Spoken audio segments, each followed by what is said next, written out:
Bab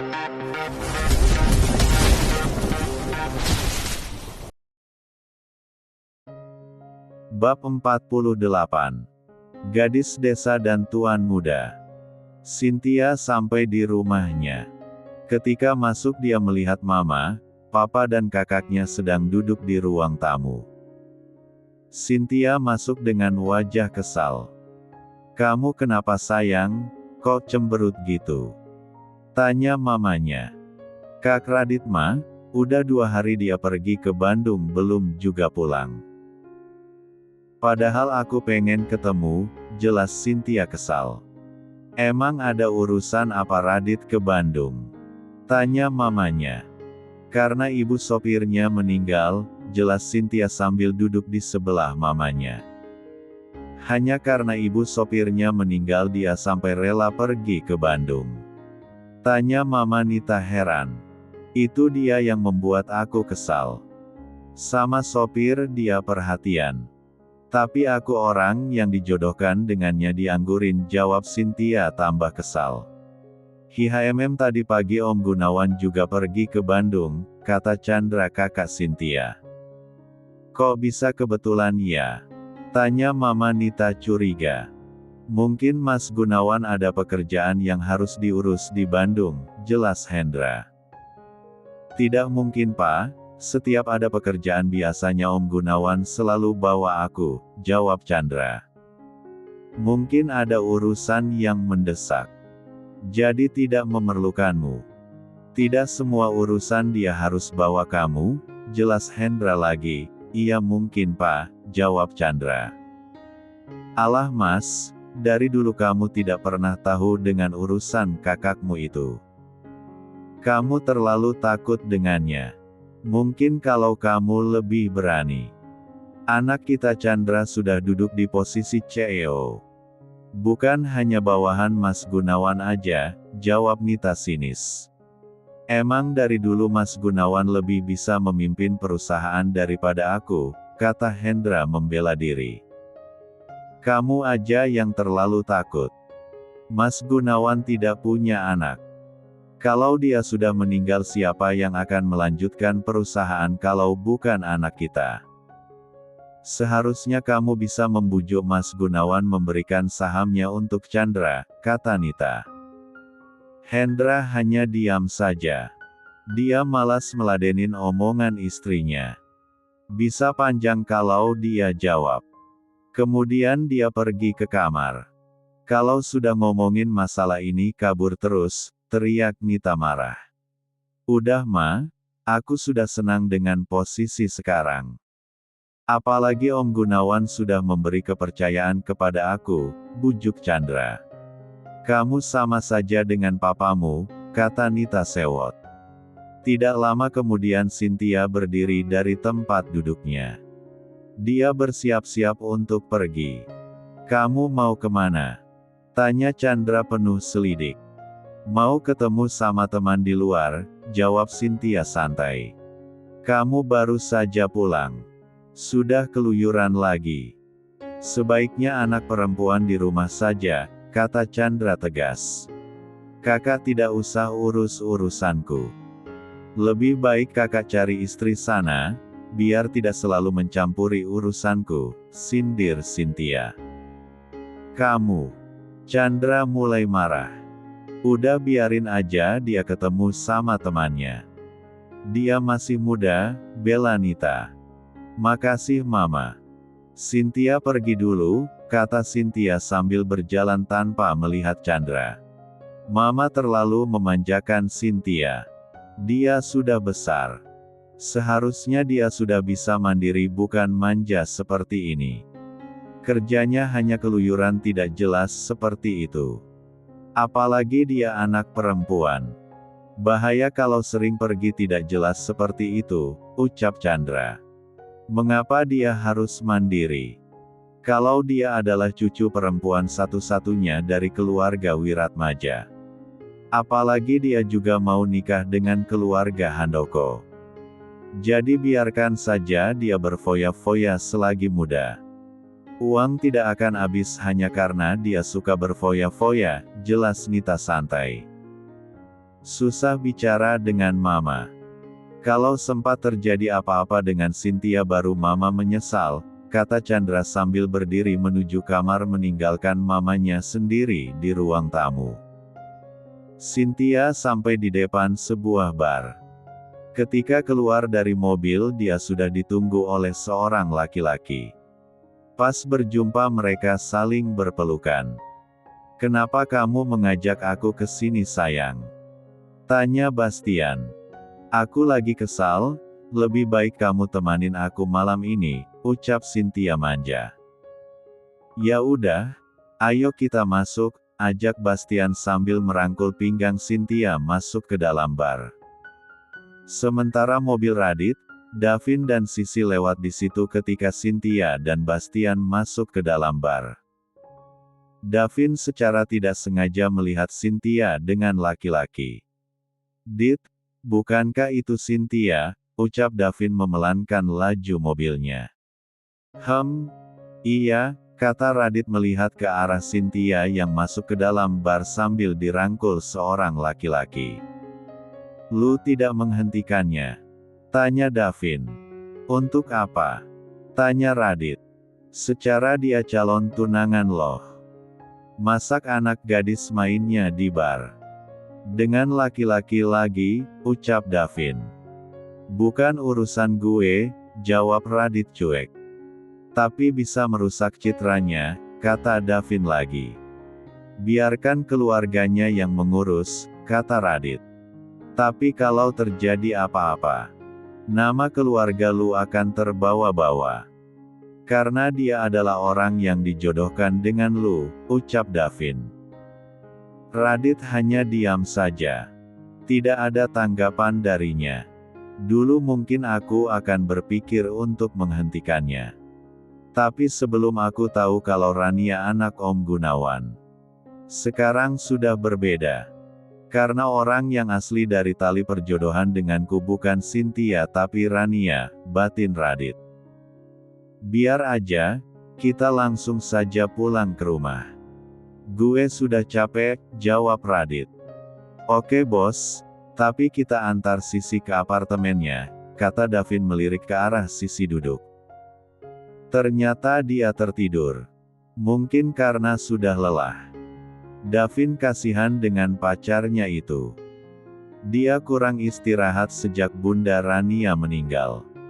Beberapa saat kemudian mereka sampai di apartemen Sisi. Davin tidak tega membangunkan Sisi. Dia menggendong Sisi masuk ke dalam apartemennya. Sedangkan Radit membantu membawakan tas yang berisi baju Sisi. Setelah memasukkan Sisi ke kamarnya, Davin dan Radit langsung pergi untuk pulang ke rumah Radit. Tidak butuh waktu lama mereka sampai di rumah Radit. "Lu ngak masuk dulu," tawar Radit ketika sudah turun dari mobil Davin. "Ngak, gue langsung pulang saja. Badan gue juga sangat capek," tolak Davin. "Ya udah, sampai ketemu besok di kantor," ucap Radit. Davin mengangguk, setelah itu dia meninggalkan rumah Radit. Radit langsung masuk ke dalam rumahnya. Di ruang tamu ada Mama dan Papanya lagi duduk. "Malam Ma, Pa," sapa Radit ketika sudah sampai di sana. "Kamu sudah pulang sayang," ucap mamanya senang sambil berdiri memeluk Radit.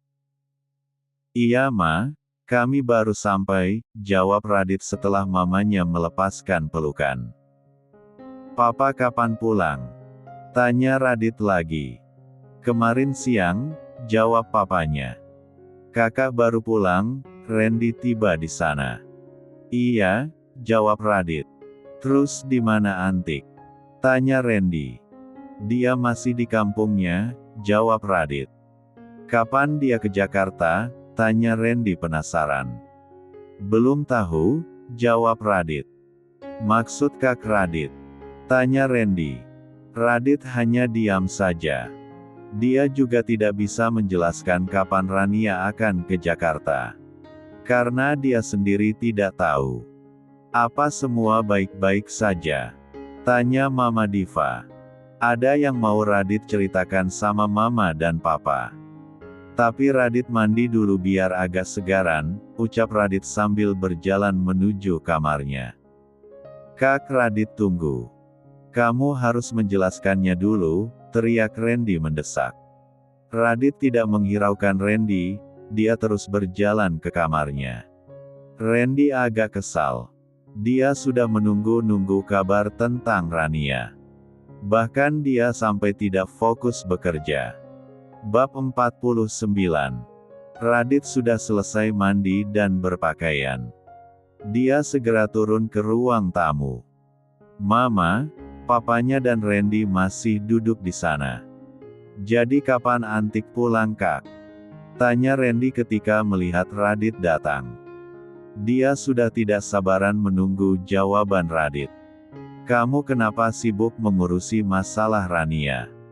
Apa pekerjaan di kantor sudah kamu kerjakan dengan baik selama aku tidak ada? Radit balik bertanya. Aku sangat peduli dengan Antik, gumam Randy. Apa katamu? Tanya Radit. Maksudku kerjaan di kantor semuanya aman, jawab Randy sambil tersenyum. Awas kamu kalau besok aku ke kantor pekerjaan ada yang tidak beres, ancam Radit.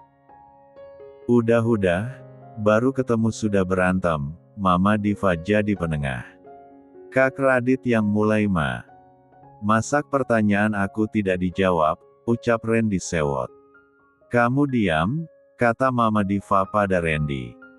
Oh ya Dit katanya ada yang mau kamu ceritakan, ucap Papa Surya. Iya Pa, Ma. Ini masalah Rania. Kata Radit.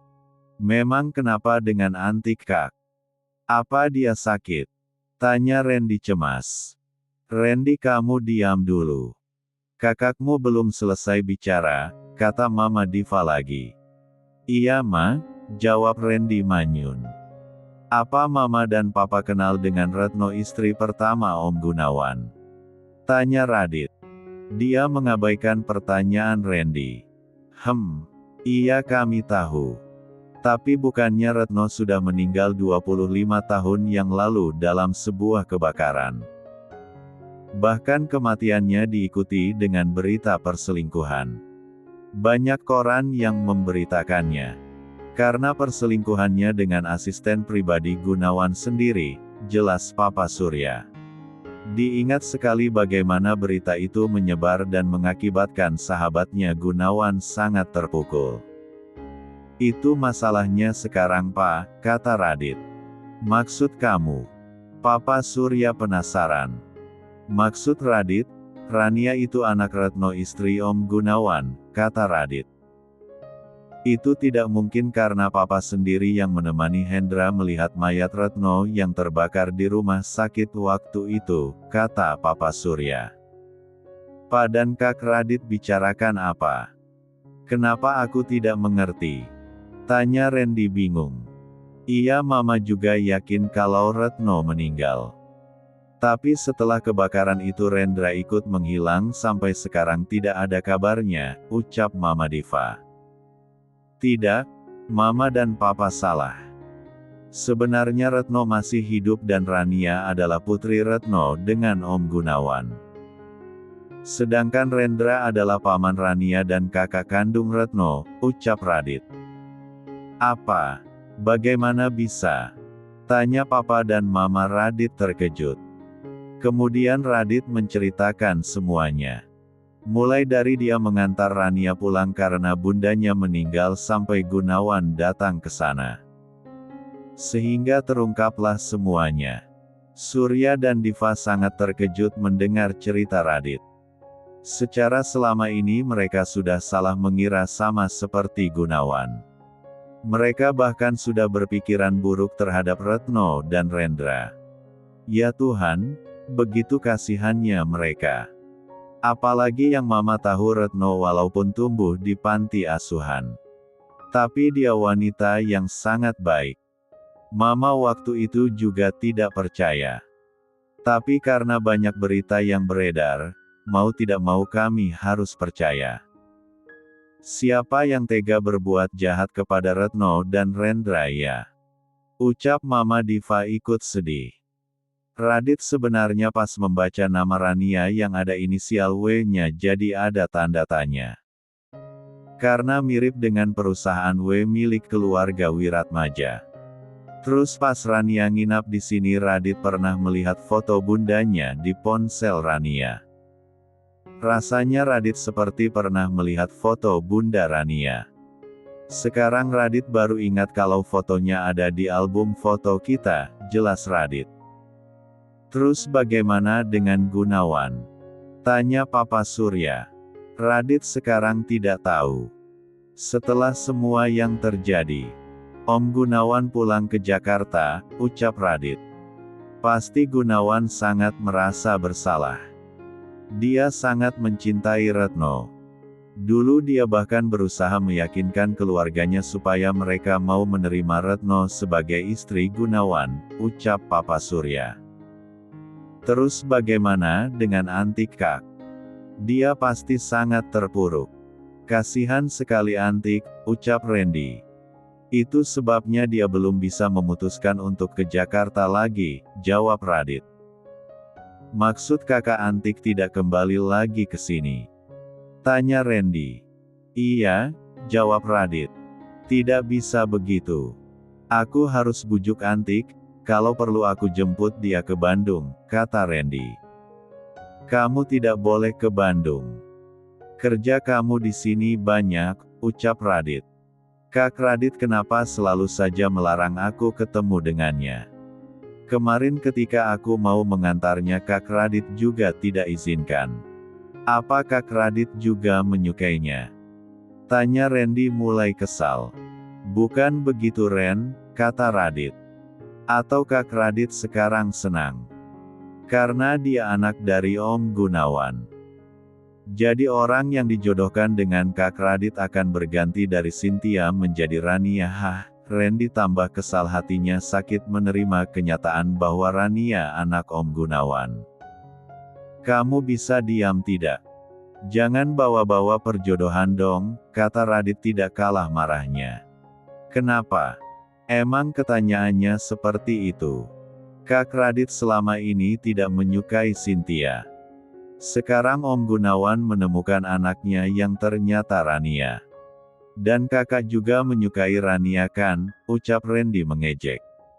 Diva dan Surya tidak menyangka kedua putranya akan bertengkar karena seorang wanita.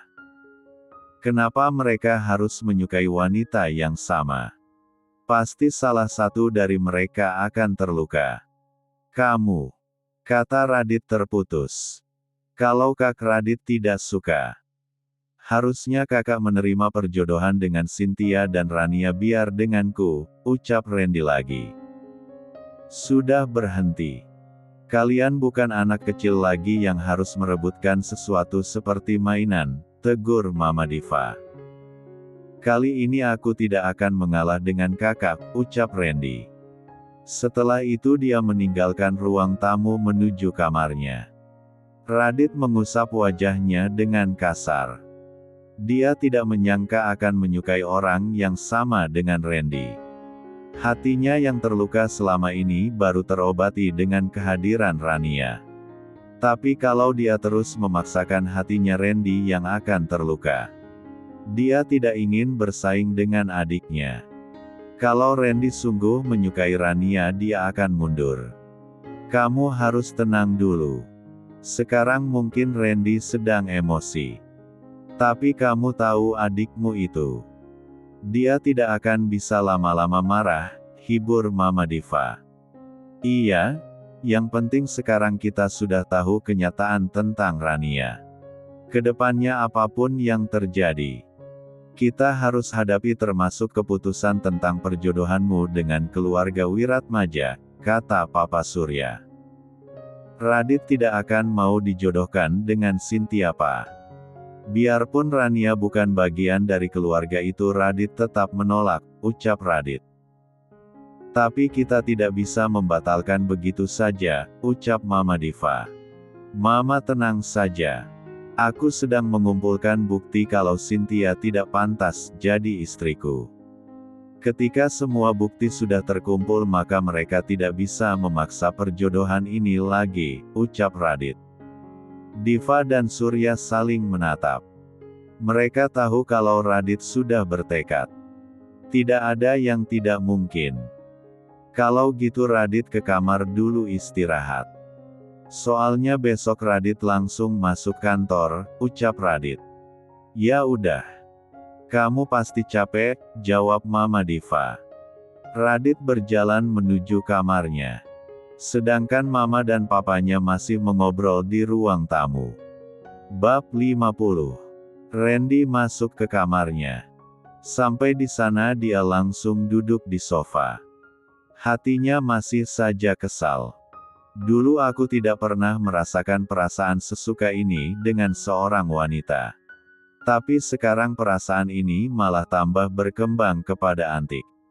Maaf Kak Radit, selama ini aku tidak pernah membantah kamu dan selalu mengalah. Tapi untuk yang satu ini aku tidak mau mengalah, ucap Randy sendiri. Randy mengambil ponselnya. Dia ingin sekali menghubungi Rania. Bodohnya aku. Kenapa selama ini tidak kepikiran meminta nomornya? Bagaimana cara aku menghubungi Antik? Kalau minta sama Kak Radit aku malu terus, belum tentu juga Kak Radit mau kasih.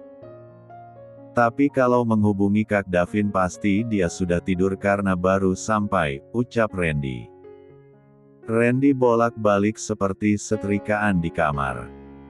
Dia tidak menemukan cara menghubungi Rania, kemudian dia membanting ponselnya ke atas tempat tidur karena kesal. Setelah itu dia juga merebahkan badannya di tempat tidur. Karena sudah mulai ngantuk Randy langsung tertidur. Sementara Radit di kamarnya sedang duduk bersandar di tempat tidur. Ingin rasanya dia menghubungi Rania. Sekedar menanyakan kabarnya. Tapi dia urungkan niatnya. Mengingat Randy juga menyukai Rania. Dia harus menjaga jarak dengan Rania mulai hari ini. Pagi hari keluarga Radit sedang sarapan. Radit dan Randy hanya diam saja. Cuma Mama dan Papanya yang bicara. Setelah selesai sarapan Radit dan Randy pamit untuk pergi ke kantor. Randy segera mengeluarkan motor antiknya. Dia berniat pergi kerja menggunakan motor tersebut. Melihat itu Radit menegur Randy. Kamu kenapa pergi pakai motor ini? Bisa telat sampai kantor, ucap Radit. Biarkan saja, aku malas satu mobil dengan kakak, jawab Randy masih sewot. Mulai sekarang kamu akan pergi bersamaku ke kantor, ucap Radit tegas. Tapi Kak, bantah Randy. Cepat masuk. Selama Rania tidak ada kamu yang gantikan dia jadi sopir, perintah Radit. Masak aku yang wakil CEO harus merangkap jadi sopir sih? Ya kali, protes Randy. Masuk atau aku potong gaji kamu, ancam Radit sambil masuk ke dalam mobil.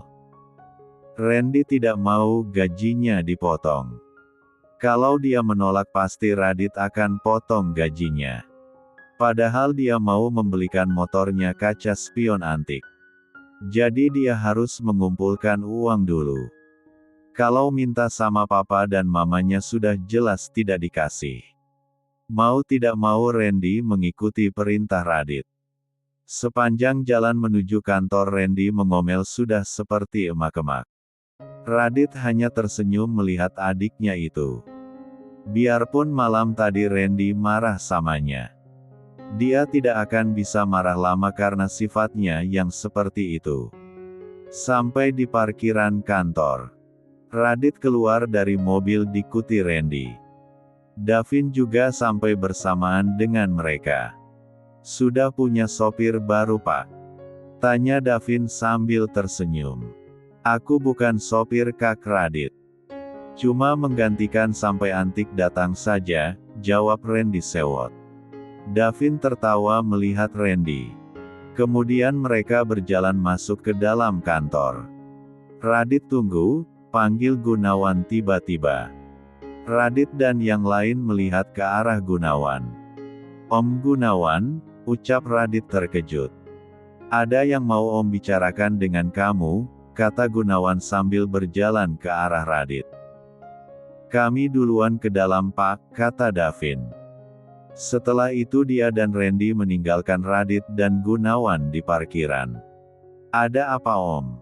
Tanya Radit. Gunawan mencoba melihat ke sekeliling. Parkiran. Tapi orang yang dicari tidak ada.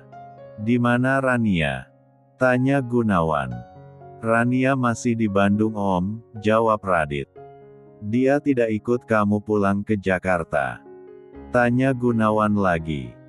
Tidak, katanya belum tahu kapan kembali ke sini. Entah dia kembali lagi atau tidak saya tidak tahu, kata Radit. Padahal Om sudah menunggunya dari pagi. Berharap bertemu dengannya, ucap Gunawan suram. Kalau menurut saya biarkan dia menenangkan diri dulu. Kalau Om terus memaksanya untuk bertemu, saya yakin Om tidak akan mendapatkan apa-apa. Paling dia malah tambah benci dan menjauh dari Om, ucap Radit. Gunawan hanya diam mendengarkan kata Radit. Dia tahu apa yang diucapkan Radit betul. Tapi hatinya sangat ingin bertemu dengan putrinya itu. Ya udah Om, saya ke dalam dulu, pamit Radit. Iya Dit, jawab Gunawan tidak semangat. Radit melihatnya sangat kasihan. Tapi dia juga tidak bisa berbuat apa-apa. Biar mereka saja yang menyelesaikan masalahnya. Setelah Radit pergi, Gunawan kembali ke mobilnya. Dia meninggalkan kantor Radit.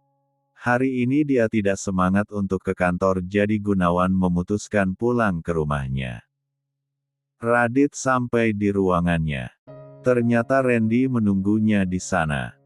Dia seperti menunggu kedatangan Radit.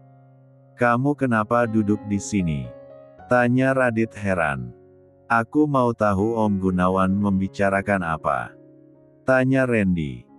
Bukan urusan kamu, sekarang kamu kembali ke ruanganmu, jawab Radit sambil duduk di kursinya. Dia mulai mengecek berkas yang dia tinggalkan selama pergi. Pasti menyangkut antik kan Kak? Tanya Randy lagi tanpa menghiraukan perkataan kakaknya. Radit memberhentikan kerjanya. Dia menatap tajam kepada Randy. Apa kamu tidak ada kerjaan? Tanya Radit serius.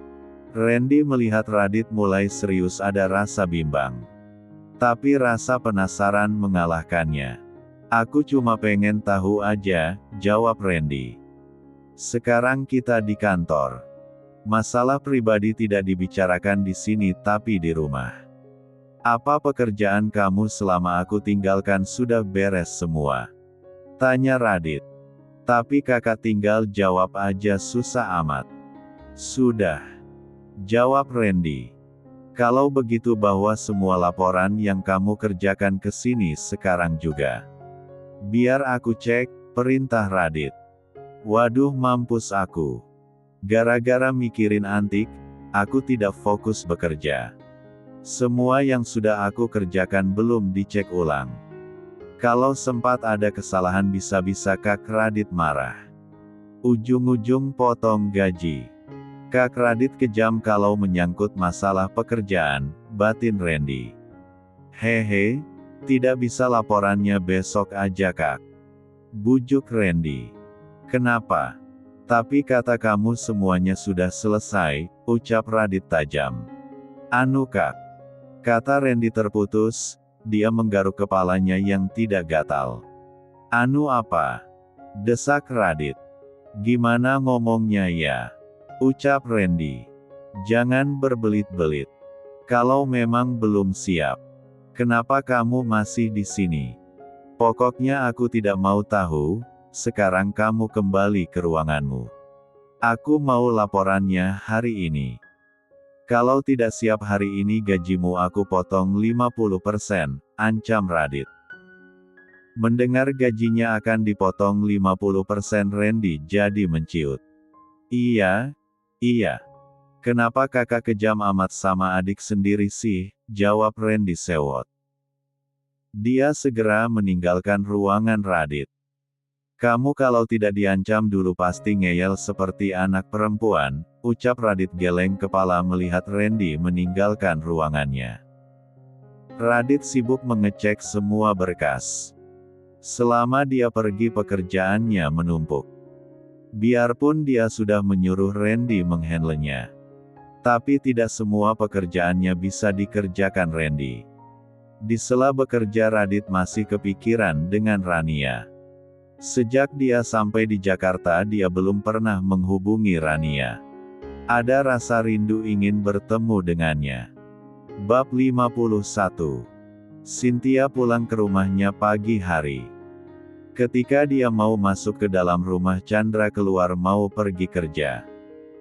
Cynthia, kamu dari mana? Kenapa baru pulang? Tanya Chandra marah. Bukan urusan kakak, jawab Cynthia sambil masuk ke dalam rumah. Apa katamu? Anak gadis pulang pagi. Kemana kamu tadi malam? Chandra tambah marah. Dia memegang tangan Cynthia dengan kasar. Sakit kak, kata Cynthia meringis. Kalau kamu berbuat sesuatu yang merugikan keluarga kita di luaran sana. Jangan salahkan aku berbuat lebih kasar dari ini. Biarpun mama terus membelamu aku tidak takut, ancam Chandra sambil menghempaskan tangan Cynthia. Dari nafas Cynthia, Chandra tahu kalau adiknya habis minum-minum malam tadi. Ada apa ini? Tanya Nita yang keluar karena mendengar suara Chandra sedang marah. Sedangkan Cynthia hanya diam saja. Dia bergidik mendengar ancaman kakaknya. Baru kali ini dia melihat Chandra begitu marah. Mama tanya saja sama anak yang selalu mama manjakan ini. Kenapa dia baru pulang? Jawab Chandra. Cynthia. Kata Nita melihat ke arah Cynthia. Cynthia yang dilihat oleh mama malah menangis. Kamu tidak usah menangis. Kalau aku mendengar kabar yang tidak baik tentangmu di luar sana. Bahkan kamu nangis darah pun aku tidak akan kasihan. Dan mama tolong urus anak mama ini. Kalau mama masih memanjakannya jangan salah aku tidak memandang mama ketika marah, ancam Chandra sambil masuk ke dalam mobilnya dan pergi meninggalkan Nita dan Cynthia menuju kantor. Kamu kenapa sampai ketahuan sih pulang pagi sama kakakmu? Tanya Nita kesal. Cynthia tidak tahu kalau kakak belum pergi ke kantornya, jawab Cynthia masih menangis. Badannya terasa capek. Dia sangat mabuk semalam. Bahkan dia tidak tahu apa yang terjadi. Yang ditahu pagi ini dia terbangun di sebuah kamar di bar. Ya udah ayo masuk dulu, kamu bau alkohol. Kakak kamu itu kalau sudah marah sangat mengerikan. Mama mungkin tidak bisa melawannya. Lain kali kamu jangan seperti ini lagi, ucap Nita. Iya ma, jawab Cynthia. Dia langsung ke kamarnya. Yang dipikirkannya bagaimana untuk bisa tidur sekarang.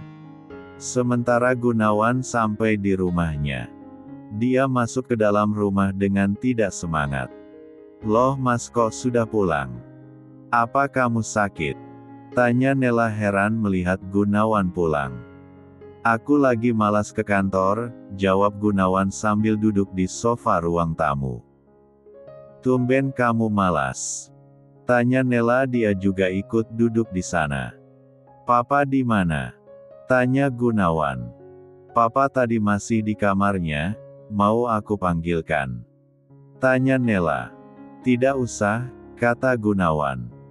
Apa Mas Gunawan sedang ada masalah? Tidak biasanya dia seperti ini, batin Nela. Apa kamu sedang ada masalah Mas? Kalau iya kamu bisa cerita sama aku, ucap Nela. Hufet, Gunawan menghela nafasnya dengan berat. Apa aku ini orang yang sangat jahat sehingga tidak bisa dimaafkan? Tanya Gunawan pada diri sendiri. Ada kesedihan di wajahnya. Maksud Mas apa? Selama kita menikah Mas selalu baik, tidak pernah kasar sama aku, jawab Nela. Bahkan biarpun sampai sekarang kamu tidak pernah mencintaiku. Kamu tidak pernah berniat menceraikanku. Ditambah lagi aku tidak bisa memberimu keturunan. Kamu masih mempertahankan aku di sisimu. Itu saja sudah membuatku bersyukur mencintaimu Mas, batin Nela. Tapi anakku sangat membenciku. Karena kesalahan yang aku perbuat. Dia bahkan tidak mau mengakui aku sebagai ayah, ucap Gunawan semakin sedih. Dek, jantung Nela berdetak kencang. Dia terkejut mendengar Gunawan punya anak. Setahu dia Gunawan tidak punya istri selain dia. Apa mungkin Mas Gunawan selingkuh di belakangnya, pikir Nela. Anak? Maksud Mas anak siapa? Apa Mas punya wanita simpanan yang tidak aku ketahui? Tanya Nela curiga. Dia anak istriku sebelumnya, Retno, jawab Gunawan. Nela terkejut mendengar ucapan Gunawan. Dia tahu Gunawan sangat mencintai istri pertamanya itu bahkan sampai sekarang. Bukannya istri pertama Mas sudah meninggal? Tanya Nela. Ternyata dia selamat dari kebakaran. Dan dia tinggal di Bandung selama ini, jawab Gunawan.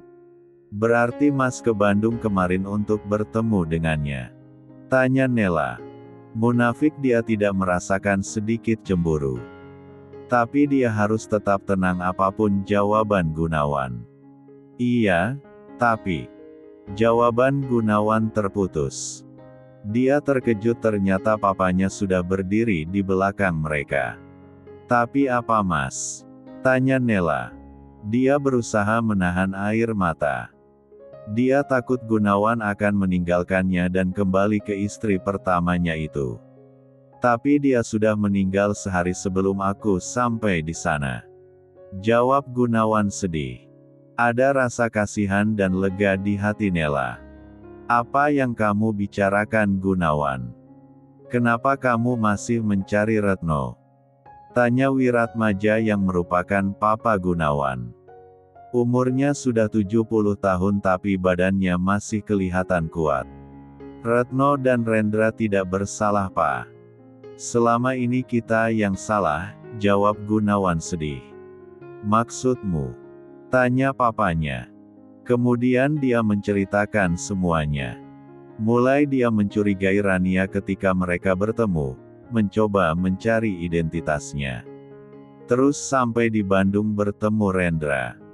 Mengetahui kenyataan selama ini. Retno yang sudah meninggal serta bertemu putrinya. Dia membenciku Pak. Dia tidak mau mengakuiku sebagai ayahnya. Hatiku hancur dan semua gara-gara kesalahanku, ucap Gunawan mulai berkaca-kaca. Cucuku yang malang, ucap Wiratmaja ikut sedih. Ada rasa senang ketika dia mengetahui anak sulungnya mempunyai anak. Tapi ada juga rasa sedih mengingat apa yang terjadi dengan menantu dan cucunya selama ini. Nela mendengar cerita Gunawan. Juga merasa bersimpati. Selama ini, sama dengan Gunawan. Yang ia tahu tentang istri pertama Gunawan hanya tentang perselingkuhannya. Ternyata itu hanya fitnah. Sekarang dia melahirkan anak Gunawan. Nela ingin juga bertemu dengan Rania. Karena dia sudah tidak mungkin lagi memiliki anak. Dia ingin merawat Rania seperti putrinya sendiri. Bagaimana kalau kita bawa dia ke sini Mas, kata Nela. Aku juga ingin seperti itu. Tapi jangankan mau ikut. Menganggap aku ayahnya saja dia tidak mau. Ketika ketemu kemarin dia sangat membenciku, jawab Gunawan. Pokoknya Papa tidak mau tahu. Kamu harus membawanya ke sini. Papa ingin bertemu dengannya sebelum Papa meninggal. Ini semua juga salah papa. Andai saja papa mau bertemu dengan Rendra sebelum kita pergi ke luar negeri, mungkin semua akan baik-baik saja, ucap Wiratmaja sedih. Semua bukan salah papa. Aku yang sebagai suami saja tidak percaya dengannya, kata Gunawan menyalahkan dirinya. Bawa cucuku ke sini. Kalau perlu Rendra sekalian. Pasti dia cantik seperti bundanya. Tapi bila kamu tidak sanggup, biar papa yang menjemputnya ke Bandung, ucap Wiratmaja tegas. Iya Pak, beri aku waktu. Dia sangat keras kepalanya sama denganku, ucap Gunawan. Berarti dia memang cucuku, jawab Wiratmaja tersenyum bahagia. Dia senang sekarang punya satu orang cucu lagi. Gunawan yang melihat papanya tersenyum membuatnya tidak boleh putus asa mendapatkan hati putrinya. Rania, ayah akan berusaha membuatmu memaafkan ayah dan mengakui keberadaan ayah, batin Gunawan. Bab 52. Sudah seminggu Rania berada di Bandung. Selama di rumahnya dia hanya duduk termenung di makam bundanya. Itu membuat pamannya Rendra tambah cemas melihat kondisi Rania. Sedangkan Angga sudah kembali ke kampusnya. Hari ini Rendra kembali melihat Rania duduk di dekat makam bundanya. Dia kemudian menghampiri Rania. Sudah cukup Rania seperti ini. Dia harus bicara dengan Rania. Rania, panggil Rendra. Iya paman, jawab Rania sambil berdiri dan berjalan menuju tempat pamannya. Ayo kita pulang. Ada yang ingin paman bicarakan denganmu, ajak Rendra. Iya paman, jawab Rania. Mereka berjalan pulang ke rumah. Setelah sampai di rumah, Rendra mengajak Rania duduk di depan rumah mereka. Rendra diam sejenak. Dia perhatikan keponakannya tampak kurus sejak bundanya meninggal. Apa kamu tidak ada niatan kembali ke Jakarta? Tanya Rendra mulai bicara. Rania belum tahu paman, jawab Rania. Dulu ketika bundamu masih hidup mungkin paman tidak akan menyuruhmu ke Jakarta. Tapi sekarang berbeda. Paman tidak ingin kamu terus larut dalam kesedihan. Mungkin dengan kamu ke Jakarta akan mengurangi rasa sedihmu, ucap Rendra. Tapi Rania tidak mau meninggalkan bunda paman. Entar kalau Rania pergi lagi makam bunda malah menghilang. Sama dengan Rania di Jakarta kemarin, bunda pergi meninggalkan Rania tanpa diberitahu, jawab Rania bersedih, matanya mulai berkaca-kaca kalau mengingat tentang bundanya. Biar paman dan bibimu yang menjaga di sini. Kami juga tidak akan pergi kemana-mana. Lagi pula bundamu juga tidak mau kamu terus seperti ini. Andai dia masih hidup, pasti dia akan sangat bersedih melihat kondisi kamu sekarang. Kamu seperti tidak ada semangat untuk menjalani hidup lagi, jelas Rendra sedih sambil menatap lembut keponakannya itu. Rani memang tidak ingin hidup lagi paman, semua jiwa Rania sudah dibawa bunda, jawab Rania. Setidaknya kamu hidup untuk kami yang masih menyayangimu. Untuk semua pengorbanan bundamu selama ini. Apa kamu ingin semuanya akan jadi sia-sia? Tanya Rendra. Rania terdiam mendengar ucapan pamannya. Dia hanya bisa mengelengkan kepala. Tidak, jawab Rania pelan. Rania yang paman kenal anak yang kuat. Kamu pasti bisa melewati semua ini. Karena kamu anak bundamu dan keponakan paman, ucap Rendra. Kalau Rania kembali ke Jakarta mungkin laki-laki itu akan terus mencari Rania. Rania tidak ingin bertemu dengannya, ucap Rania. Rendra mengerti kekhawatiran Rania. Tapi dia harus tetap membujuknya. Kamu tahu kenapa di belakang namamu ada huruf W? Tanya Rendra. Tidak paman, jawab Rania. Huruf W kepajangan dari Wiratmaja. Nama dari keluarga ayahmu. Kenapa Retno masih menempelkan inisial itu di belakang namamu walaupun dia tersakiti? Karena Retno tahu kalau suatu saat dia meninggal. Dia berharap kamu bisa dirawat oleh ayahmu. Setidaknya kamu tahu keluarga dari ayahmu, jelas Rendra. Biarpun begitu Rania tidak berharap dia jadi ayah Rania, jawab Rania tegas masih memancarkan rasa benci. Terlepas semua yang terjadi, sebenarnya ayahmu adalah orang yang baik. Ketika Paman diselamatkan oleh Tuan Besar Wiratmaja yang merupakan kakekmu, Paman dirawat dengan sangat baik. Bahkan Paman disekolahkan di sekolah yang sama dengan ayahmu. Tapi tidak sekalipun ayahmu merasa iri dan menganggap Paman lebih rendah darinya. Dia memperlakukan Paman seperti saudara sendiri. Mereka tidak pernah menuntut balas budi dari semua yang mereka berikan sama Paman. Hanya keinginan Paman sendiri untuk berada di samping ayahmu dan melindunginya. Tuan Besar memiliki 2 putra. Mereka sama-sama baik. Tapi yang bisa mengelola perusahaan hanya ayahmu. Selain pintar, dia sosok yang tegas dan bijaksana.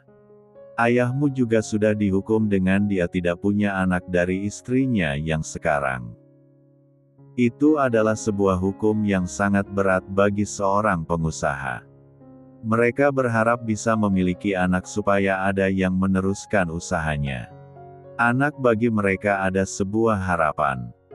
Kalau sempat tidak punya anak, keluarga lain yang serakah akan berusaha mengincar posisinya.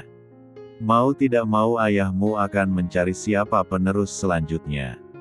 Jadi Paman harap kamu jangan sampai menderita hanya karena ini. Cukup Paman dan bundamu yang selama ini menderita. Setidaknya pengorbanan kami tidak sia-sia, jelas Rendra. Rendra adalah orang yang sportif. Dia akan mengatakan yang sebenarnya walaupun dia marah dengan orang itu. Dan dia juga bukan orang yang mudah memaafkan kalau keluarganya tersakiti. Rania diam lagi. Dia memikirkan semua ucapan pamannya. Hatinya sekarang masih bimbang. Di sisi lain dia tidak ingin membuat pamannya bersedih. Di sisi lain dia juga belum mau bertemu Gunawan lagi. Apa kamu tidak merindukan Radit? Goda Rendra ketika masih melihat Rania ragu. Apa maksud Paman? Tanya Rania malu. Pipinya merona merah mendengar pertanyaan pamannya. Kamu tidak usah pura-pura bodoh. Paman tahu kamu menyukai Radit, jawab Rendra tersenyum. Rania mustahil bisa bersama Pak Radit Paman, jawab Rania tertunduk. Kenapa tidak bisa? Tanya Rendra. Karena Pak Radit sudah punya orang yang dijodohkan dengannya, jawab Rania. Oh, hanya karena itu keponakan tersayang Paman bimbang. Setelah kamu mengetahui siapa ayahmu, Paman rasa tidak ada yang tidak mungkin.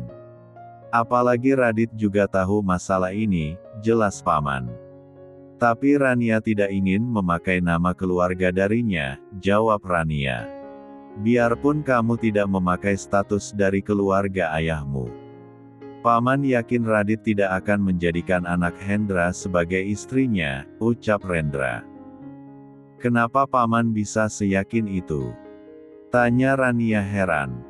Waktu kakekmu dan kakek Radit membuat perjanjian dari perjodohan ini, Paman yang menemani kakekmu sekaligus sebagai saksi.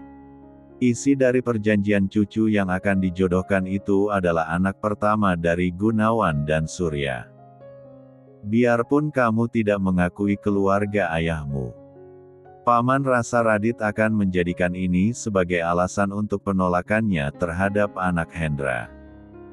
Apalagi dari yang Paman lihat Radit juga menyukaimu, jelas Rendra yakin.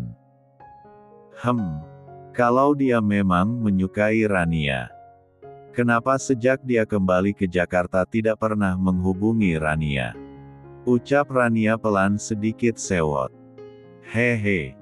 Tadi malu-malu tapi diam-diam kamu menunggu kabar darinya, goda Rendra lagi sambil tertawa. Ih paman jangan gitu. Rania kan jadi malu, jawab Rania tersenyum sipu. Mungkin dia sedang sibuk. Selama di sini pasti banyak pekerjaan yang menumpuk karena ditinggalkannya, jelas Rendra. Iya paman, jawab Rania. Terus gimana keputusan kamu? Tanya Rendra serius. Biar Rania pikirkan malam ini, jawab Rania. Paman harap kamu mengambil keputusan yang tepat, ucap Rendra. Iya paman. Terima kasih untuk semuanya. Paman memang yang terbaik. Paman seharusnya yang layak menjadi ayah Rania, kata Rania. Ketika mereka sedang berbicara, sebuah mobil mewah berhenti di depan pagar rumah. Rendra dan Rania bertanya-tanya siapa yang datang. Ketika melihat orang yang keluar dari mobil, Rendra diam terpaku. Air matanya seketika menetes. Tidak ada kata yang keluar dari mulutnya. Ternyata selama ini kamu bersembunyi di sini Rendra. Bab 53. Ternyata selama ini kamu bersembunyi di sini Rendra, ucap orang yang keluar dari mobil. Rendra tidak menjawab. Air matanya menetes melihat orang itu. 25 tahun yang lalu dia masih kuat dan gagah. Sekarang bertemu sudah tua rentah dengan tubuh rapuh ditopang sebuah tongkat untuk berdiri. Dengan langkahnya yang gontai dia berjalan mendekati Rendra. Apa kamu tidak menyuruh saya masuk? Atau kamu tega melihat tubuh tua ini berdiri lama di luar? Tanyanya lagi. Lidah Rendra terasa keluh, bahkan untuk mengucapkan satu kata pun susah. Orang yang selama ini sangat ingin dia temui sekarang berada tepat di depannya. Tuan besar. Hanya itu kata yang keluar dari mulut Rendra dengan pelan. Ternyata yang datang adalah Wiratmaja papanya Gunawan sekaligus kakeknya Rania. Rania heran melihat pamannya. Tidak biasanya paman Rendra diam tak berkutik di depan orang. Yang Rania tahu pamannya selama ini akan berani bicara kepada siapapun. Walaupun dia seorang petani, lawan bicaranya pasti akan merasa tertekan kalau bicara dengannya. Siapa orang tua ini sampai paman begitu segan dengannya, batin Rania. Wiratmaja melirik ke arah Rania yang berdiri bengong melihat pamannya. Dia sedikit terkejut melihat wajah Rania yang begitu mirip dengan bundanya. Kebetulan Rania sedang tidak memakai kacamatanya. Tapi dengan cepat dia menetralkan keterkejutannya. Ternyata kamu memang mirip sekali dengan Retno. Sangat cantik seperti pinang dibelah dua, ucap Wiratmaja tersenyum lembut ke arah Rania. Kemudian dia masuk ke dalam rumah biarpun Rendra tidak mempersilahkannya. Sopir yang mengantarnya ingin ikut masuk. Tapi dengan gerakan tangan Wiratmaja melarangnya. Siapa dia paman? Tanya Rania sambil menepuk pundak Rendra yang masih bengong. Dia penasaran kenapa orang tua itu tahu dengan bundanya. Rendra tidak menjawab. Dia segera menyusul Wiratmaja masuk ke dalam rumah. Karena pertanyaannya tidak dijawab, Rendra mau tidak mau Rania juga ikut masuk. Wiratmaja sudah duduk di kursi. Dia bersandar santai seolah rumah itu miliknya. Kenapa kamu tidak membawa saya ke sini? Padahal kamu tahu saya punya cita-cita hidup dengan tenang sebagai petani di tempat seperti ini. Tapi kamu malah menikmati ketenangannya sendiri, ucap Wiratmaja lembut. Tapi Rendra masih diam sambil berdiri tidak jauh dari Wiratmaja duduk. Kenapa kamu diam? Apa dengan bertambahnya usia daya bicaramu berkurang? Tanya Wiratmaja lagi. Maaf saya tuan, ucap Rendra mulai mencoba bicara. Kenapa kamu minta maaf? Apa kamu melakukan kesalahan kepada saya? Tanya Wiratmaja. Seharusnya saya yang mengunjungi Anda. Tapi sekarang malah Anda yang datang jauh-jauh mengunjungi saya, ucap Rendra. Apa salahnya orang tua mengunjungi anaknya? Kata Wiratmaja lembut. Rendra kembali meneteskan mata ketika mendengar ucapan Wiratmaja. Dia tidak pernah berubah. Walaupun waktu telah lama berlalu tapi sikapnya masih sama seperti yang Rendra kenal dulu. Tidak Tuan, jawab Rendra serak. Apa kamu tidak akan memperkenalkan saya kepadanya? Sepertinya dia ingin tahu siapa saya. Tanya Wiratmaja sambil melihat Rania. Rania, dia adalah kakekmu, ucap Rendra melihat ke arah Rania. Rania terkejut, ternyata orang tua ini adalah kakeknya. Dilihat Rania walaupun wajahnya sudah tua tapi tidak mengurangi kewibawaannya. Pantas saja paman begitu segan dengannya. Mengapa dia ke sini? Batin Rania. Rania, nama yang indah. Apa kamu tidak mau menyapa kakekmu ini? Tanya Wiratmaja lembut. Tapi Rania masih tetap diam. Ketika dia mengingat rasa bencinya kepada keluarga ayahnya, dia jadi enggan menyapa kakeknya. Rendra yang melihat Rania masih diam. Tahu kalau Rania masih menyimpan rasa benci kepada keluarga Wiratmaja. Kenapa Anda sampai datang jauh-jauh kemari Tuan? Padahal kondisi Anda sedang tidak sehat, ucap Rendra mengalihkan pembicaraan. Kalau bukan karena anak bodoh itu belum juga bisa membawa cucu saya pulang. Saya tidak mungkin jauh-jauh datang ke sini. Dia bahkan tidak tahu kalau saya ke sini. Dan sampai di sini cucu saya malah tidak mau menyapa. Hati orang tua ini sangat sedih, jelas Wiratmaja. Saya bukan cucu Anda, jawab Rania tegas. Rania, tegur Rendra. Hehe, tidak apa-apa Rendra. Semua juga salah saya tidak mencari kalian selama ini. Dan membiarkan kalian menderita, potong Wiratmaja sedih. Rania masih tidak bergeming. Dia tidak terpengaruh dengan kata-kata penyesalan dari kakeknya itu. Yang dia ingat hanya penderitaan yang dialami bundanya selama ini. Dari sorot mata Rania, kakeknya tahu kalau Rania sangat membenci keluarganya. Rendra, bagaimana kalau kamu ikut saya kembali ke Jakarta? Tanya Wiratmaja. Maaf Tuan, saya hanya ingin menghabiskan sisa hidup saya di sini dengan istri dan menjaga makam adik saya, jawab Rendra. Kalau kamu tidak ikut saya, cucu saya yang cantik ini juga tidak akan ikut ke Jakarta, ucap Wiratmaja. Rendra terdiam bagaimana menjawabnya. Biarpun paman pergi dari sini saya akan tetap di sini menjaga bunda, jawab Rania tegas. Tapi kalau saya suruh Rendra menjual semua tanahnya di sini gimana? Tanya Wiratmaja. Saya yakin paman tidak akan mau, jawab Rania. Apa kamu yakin? Bagaimana menurutmu Ren?